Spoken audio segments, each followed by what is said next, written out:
May I speak in the name of one God who created us, who redeemed us, who comforts us.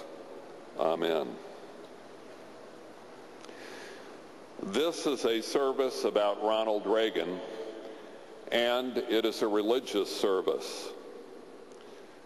We've gathered to celebrate the life of a great president in a church where believers profess their faith. So this is not only about a person, but about faith. And the homily is the place to connect the two. For President Reagan, the text is obvious. It's from the Sermon on the Mount. You are the light of the world. A city set on a hill cannot be hid. It was his favorite theme from his first inaugural address to his final address from the Oval Office. For him, America was the shining city on a hill. His immediate source was a sermon preached by John Winthrop, just read by Justice O'Connor. Winthrop believed that the eyes of the world would be on America because God had given us a special commission. So it was our duty to shine forth. The Winthrop message became the Reagan message.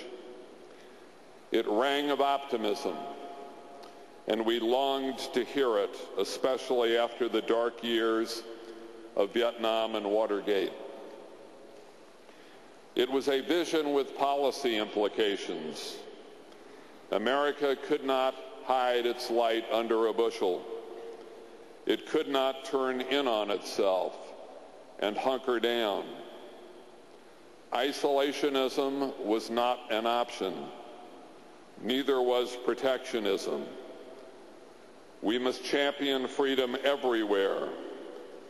We must be the beacon for the world. What Ronald Reagan asked of America, he gave of himself. The great American theologian Reinhold Niebuhr wrote, "The children of light and the children of darkness." If ever we have known a child of light, it was Ronald Reagan. He was aglow with it. He had no dark side, no scary hidden agenda. What you saw was what you got, and what you saw was that sure sign of inner light, the twinkle in the eye. He was not consumed by himself. He didn't need to be president to be a complete person. The only thing he really needed was to be with his wife. Mrs. Reagan, you shared him with us, and for that, we will always be grateful. He shined the light, but not upon himself. Personally modest, he disclaimed the title the Great Communicator and claimed only to communicate great things from the heart of a great nation. He liked to laugh, especially at himself. There was nothing petty or mean-spirited about him. Even his opponents liked him. I recall sitting at a table with President Reagan and Speaker O'Neill listening to their jokes. It was the opposite of negative politics. He inspired devotion more than fear. Mike Deaver wrote, "There was something about him that made you want to please him and do your best." This applied to everybody. It certainly applied to those of us who served in Congress. His most challenging test came on the day he was shot. He wrote in his diary of struggling for breath and of praying. I realized I couldn't ask for God's help, while at the same time I felt hatred for the mixed-up young man who shot me, he wrote. Isn't that the meaning of the lost sheep? We are all God's children and therefore equally loved by him. So I began to pray for his soul and that he would find his way back to the fold. He was a child of light. Now consider the faith we profess in this church. Light shining in darkness is an ancient biblical theme. Genesis tells us that in the beginning darkness was upon the face of the deep. Some equate this darkness with chaos.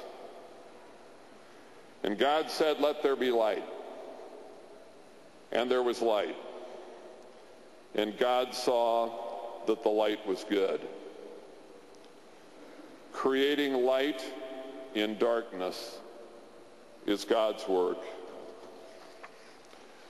You and I know the meaning of darkness. We see it on the evening news. Terror, chaos, war. An enduring image of 9/11 is that on a brilliantly clear day, a cloud of darkness covered lower Manhattan. Darkness is real, and it can be terrifying. Sometimes it seems to be everywhere. So the question for us is, what do we do when darkness surrounds us? St. Paul answered that question. He said, we must walk as children of light. President Reagan taught us that this is our mission, both as individuals and as a nation. The faith proclaimed in this church is that when we walk as children of light, darkness cannot prevail. As St. John's Gospel tells us, the light shines in the darkness, and the darkness did not overcome it. That's true even of death. For people of faith, death is no less awful than for anyone else. But the resurrection means that death is not the end. The Bible describes the most terrible moment in these words. When it was noon, darkness came over the whole land until 3 p.m. That was the darkness of Good Friday. It did not prevail. Very early on the first day of the week, when the sun had risen, that's the beginning of the Easter story. The light shines. The Lord is risen.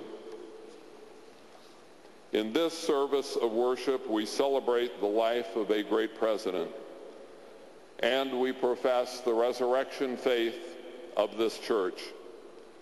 It is faith in God's victory over darkness. It is faith in the ultimate triumph of light. We believe in this victory every day of our lives.